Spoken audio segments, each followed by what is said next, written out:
ہوئے تھے. جس طرح حضرت یحییٰ حضرت موسیٰ کی امت میں پیدا ہوئے تھے.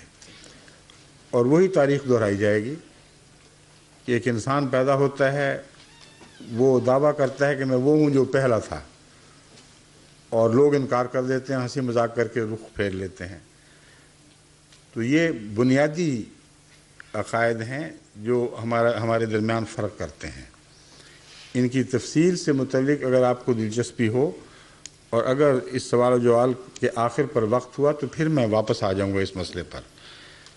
لیکن ہم آپ کو بہت سا لٹریچر کتابیں دے سکتے ہیں جن میں بڑی وضاحت سے باتیں مذکور ہیں، اور میری اپنی ویڈیوز اور آڈیوز ایسی ہی مجالس کی موجود ہیں جس میں بہت تفصیل سے میں نے ہر پہلو کو چھیڑا ہے.